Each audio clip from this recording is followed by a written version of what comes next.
बावजूद, वो आरटीएस के बैठने के बावजूद, फैज़ याबी के बावजूद जहांगीर तरीन का जहाज़ बिल्कुल ज़रूरत पड़ी। और फिर उस वक्त लोगों के ज़मीर की आवाज़ होती थी, विकेट गिरती थी। आजकल कह रहे हैं कि ये गद्दार हैं जब पीटीआई के साथ नहीं होते।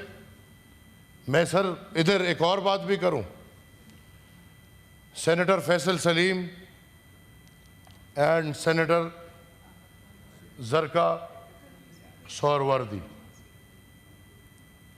हमारे दो कलीग्स, दो इज़्ज़तदार कलीग्स, जिन पे उनकी अपनी पार्टी ने इल्ज़ाम बोतान लगाया है, मुझे समझ नहीं आती। अगर क्राइटेरिया ये है कि उस दिन जो एब्सेंट था वो बिका हुआ है, तो फिर सबको पता है कौन कौन एब्सेंट था और कौन कौन प्रेजेंट था। नहीं तो मेरे ख्याल में पीटीआई को अपनी सेनेटर्स की साख बचाते हुए उनसे माजरत करनी चाहिए और उन पे बहुत गलत इल्ज़ाम लगे। और मैं उनके साथ इस वक्त इस दुख में शरीक हूँ, क्योंकि क्राइटेरिया तो बताएं। वो लोग आए नहीं हैं, उन्होंने वोट नहीं किया, तो एब्सेंट ही थी। तो अगर एब्सेंट ही थी तो जो जो एब्सेंट थे, आई एम जस्ट सेइंग। आप भी नहीं आए थे। आप भी नहीं आए थे। शिबली साहब आप भी नहीं आए थे। देना प्लीज, मैं बैठूंगा, सुनूंगा, मैं बैठूंगा, मैं सुनूंगा, मैं बैठूंगा, मैं सुनूंगा। Who are you? Who are you to order these? Who are you to order these? Let him. No, you cannot order these. आप ये हुक्म नहीं कर सकते। आप ये हुक्म नहीं कर सकते। आप हुक्म करने वाले कौन है यार? आपका तो आपको अगर किसी अल्फाज पे ऑब्जेक्शन है तो मैं एक्सपंज कर दूंगा। Okay, But you have to allow him to finish. Okay. आप दीजिएगा जवाब। Okay. Let him finish. Okay. Let him finish.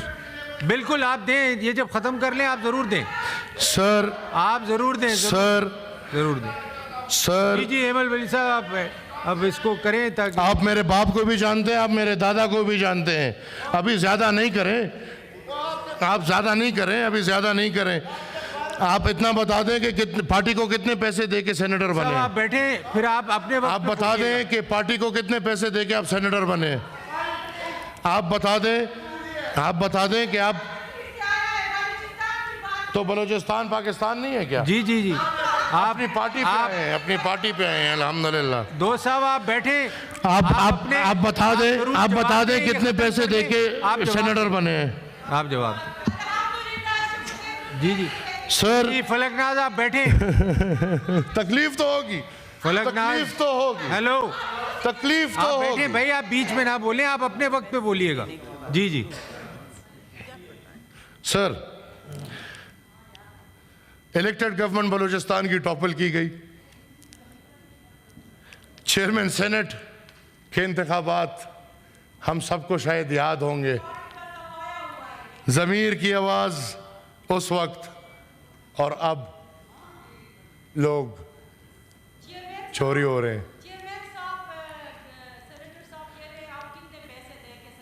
We must remember। आप बीच में बोलेंगी तो कुछ नहीं यार, आप नहीं बोल रहे फिर आपको भी कोई नहीं बोलने देगा। आप प्लीज अपने वक्त पे बोलें।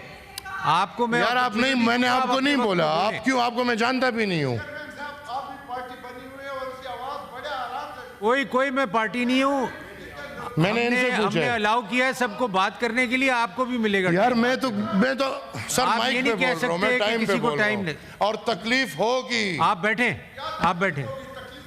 नहीं आप बैठे, आप अपने वक्त पे बात करें, नहीं तो फिर आपके वक्त भी लोग बीच में बोलेंगे। मकवा से इमल साहब आप प्लीज तासे मकवा से लगे, उधर ना देखें प्लीज। पठान क्या कहते हैं? हाँ मकावा यार पसपीना गिरा लग गया या सजान हम शर्मा जी जी, आई विल एक्सपंज सर, पैसे दे के दिस इज एक्सपेंडेड। आप इस किस्म की अहमद साहब प्लीज, लेकिन सर इनको बोले मुझे बोलने दे फिर जवाब नहीं आप प्लीज। ओके जी जी sir, I will expunge any word. हमें याद करना चाहिए और हमें ट्रिब्यूट देना चाहिए जनाब। एक मिनट अहमद साहब, जरा लीडर ऑफ ऑपोजिशन को टाइम को भी मलहूज रखें, बिकॉज बाकियों ने भी बोलना है। जी जी, और कोशिश यही करें कि इन्फ्लेमेटरी बातें ना करें, क्योंकि वैसे ही माहौल ख़राब होगा। जी जी, और इनका मकसद अगर ठीक ठीक ठीक। मैं चेयरमैन अहमद साहब आप please don't make personal attacks, आप प्लीज। हाँ जी जी, नहीं आई वास्ट। Thank you sir. हमें अल्लाह बख्शिश दे मीर हासिल पैसेंजर को याद करना चाहिए कि ये जनरल फैज से पूछ लें। ये सारे वक्त हमने देखे हैं और वजाहत अच्छी बात है, लड़ने से कुछ नहीं होगा। मुझे पुख्तून क्या कहते हैं, क्या फ़र्क पड़ता है। मैं तो आप पे जो सवाल डाल रहा हूं, मेरी गुजारिश होगी सबसे, और मैंने बार बार ये बोले और मैं एक दफ़ा फिर ये बोल रहा हूं कि मैं अपने इन सेनेटर से माजरत ख्वाह हूं। इनमें से एक ने भी ऐसे अल्फाज मेरे खिलाफ नहीं इस्तेमाल किए।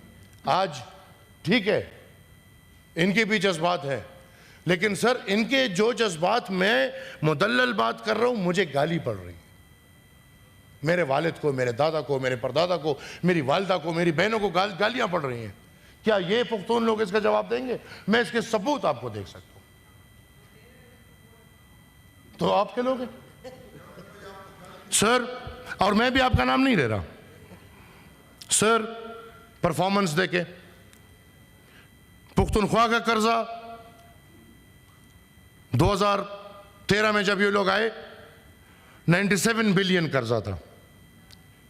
47 से लेके ये 2013 तक 97 बिलियन। आज हम जहां खड़े हैं ये 1500 बिलियन पे पहुंच गया है।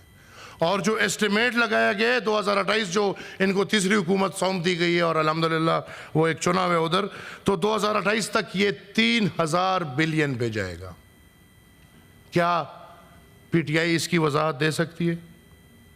हमें याद है कि पीटीआई का हर बजट एक नए फाइनेंस मिनिस्टर ने पेश किया था। 4 साल 4 बजट्स और zero performance. And I again से जीरो परफॉर्मेंस। वो 4 साल इस पूरे पाकिस्तान को याद है। उस वक्त chief of army staff general Bajwa की एक्सटेंशन हलाल थी। अभी अगर कोई बात करते तो हराम है। ठीक है, इनके असूल है। पार्लियामेंट डिसफंक्शनल, और ये इनके अपने मुंह से अब बातें आई हैं। एक कर्नल इनकी पूरी हुकूमत और पूरा पार्लियामेंट चला रहा था। ये मैं नहीं बोलता, ये इनके अपनी जुबानी बातें हैं। और प्रेसिडेंट हाउस, उस वक्त प्रेसिडेंट हाउस नहीं था, ऑर्डिनेंस का कारखाना था। सर, क्या ये अपने टेन्योर में एक मेगा प्रोजेक्ट इस कौम को दिखा सकते हैं? मेरे ख्याल में अल कादर ट्रस्ट एक बहुत सक्सेसफुल प्रोजेक्ट था। मेरे ख्याल में तोशाखाना एक बेहतरीन प्रोजेक्ट था। और मेरे ख्याल में 190 मिलियन मलिक रियाज के साथ पाउंड्स वाला एक बेहतरीन प्रोजेक्ट था।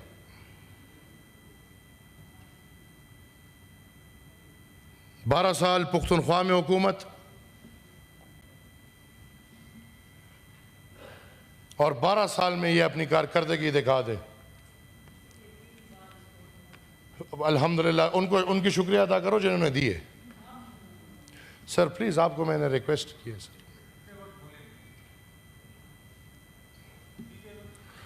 सर। बीआरटी जिसमें 32 बिलियन रुपए डायरेक्टली खाए गए हैं। बीआरटी जो इनका पता नहीं बेबी प्रोजेक्ट था कि क्या, अगले बनाते थे तो जंगला बस सिस्टम होता, ओए होए होए होए, अगले बनाते थे तो जंगला बस सिस्टम होता था, इनका कोई जन्नती बस सिस्टम हो गया।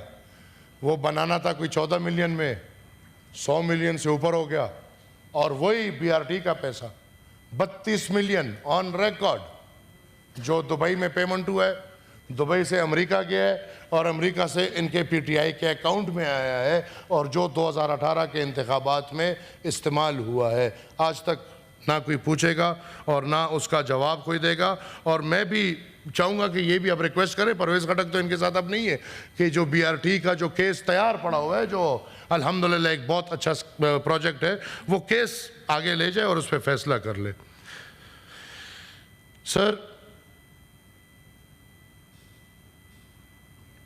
बिलियन ट्री सुनामी, एफॉरेस्टेशन एक दूसरा स्कैम, और अब उसके बाद उसकी करप्शन छुपाने के लिए हर कुछ महीने बाद ये हर पुख्तून को पता है कि हमारे जंगलों में आग लग जाती है। तरीके बड़े अच्छे आते हैं इनको सर, और ये तरीका जो पाकिस्तान में फिर लाए थे 10 बिलियन के पता नहीं 100 बिलियन, वो पुख्तूनख्वा में ये करप्शन का पहले ये दंगल लगाया गया था। और सर मुझे याद है एक दफ़ा इस पर सूबाई पार्लियामेंट्री कमेटी बनी थी, और वो पार्लियामेंट्री कमेटी ने बनू में एक साइट विज़िट किया था। तो बनू में इनका एक डेंसिटी साइट था जहाँ इन्होंने कहा था कि हमने 20 लाख पौधा लगाया, जहाँ मेरे ख्याल में 2000 पौधा भी नहीं था। सर, स्वात एक्सप्रेसवे, वो प्रोजेक्ट एनपी पीपीपी गवर्नमेंट का था।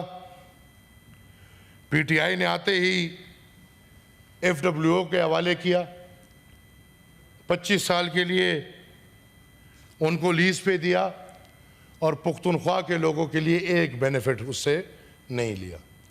जबकि उसके अगर आप कहते हैं तो उसका मैं जो फाइनेंशियल फिस्कल ईयर या वो सारा कंप्लीट वो है वो मैं दूं तो तकरीबन उस प्रोजेक्ट में सर ये जो है एफडब्ल्यूओ ने 40% पेमेंट किए, 60% हुकूमत ने किए, और 40% पेमेंट पे वो 25 ईयर्स लीज पे उनको, वो ऑब्वियसली तोहफे होते थे, कुछ इनको उस वक्त मिल रहे होते थे, कुछ ये लोग उनको देते थे।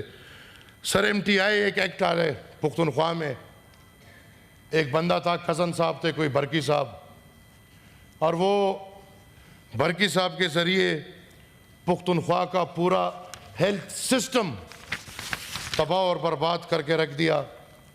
आज पुख्तूनख्वा के अस्पतालों में दवाई नहीं है। आज हालत ये है कि सरकारी स्कूल हमारे सूबे के प्राइवेटाइज होने का ऐलान हो रहा है। वो मुल्क जिसके आईन में लिखा है कि बुनियादी तालीम हर शहरी को देना इस रियासत पे लाजिम और मलजूम है, हमारे सूबे में इनकी हुकूमत उनको प्राइमरी स्कूल्स को प्राइवेट करने पे चली है। आज पैसे नहीं है, पेंशनों के नहीं है, तनख्वाहदारों के नहीं है। यूनिवर्सिटीज़ की हालत ये है कि सर यूनिवर्सिटियाँ बंद हो रही हैं, बल्कि उस दिन एक ऐलान किया है वज़ीर आला साहब ने कि यूनिवर्सिटीज़ की ज़मीनें बेच के, सर ये अब दुनिया में कहाँ हुआ है, ये वो गाय से शुरू हुआ था बेचना, फिर गाड़ियों से चलता रहा, तोशाखाना से चलता रहा, और चलते चलते अब यूनिवर्सिटी की ज़मीनें बेची जा रही है और प्राइवेट सरकारी स्कूलों को। ये कौन सा माइंडसेट है? मुझे सर कंक्लूड कर लें सर, बस 2 मिनट आपका हुक्म सर। आंखों सर, once again I am extremely sorry. Khanzada साहब मेरे भाई हैं, सेनेटर्स जो इधर बैठे हैं, मैं आपकी ज़ाती इज़्ज़त करता हूँ, और ना मैंने आप पे ज़ाती अटैक किया है, और इंशाल्लाह ना आपने कभी मेरे पे ज़ाती अटैक किया है। लेकिन अगर आप कहते हैं, मैं आपको प्रूफ्स देने को तैयार हूँ कि बाकायदा पीटीआई के एमएनएज़, पीटीआई के एमपीएज़, बाकायदा आपके सीनियर लोगों ने मुझे गाली दी, मेरी वालिद को गाली दी, मेरे दादा परदादा को गालियाँ दी हैं, मेरी मरी हुई वालदा को गालियाँ दी हैं, मेरी बहनों को गालियाँ दी हैं। मैं मुदल्लिल जवाब बात की है, मैं गाली ब्रिगेड तो चलता रहेगा, मेरी किसी की कोई परवाह नहीं। मुझे आप लोग मेरे लिए अजीज़ हैं, मैं आपसे माजरत ख्वाह हूँ। मैं इंशाअल्लाह बड़ी कोशिश के साथ कि मैं सियासत पे बात करूं, मैं सियासी बात करूं। आज आप देख लें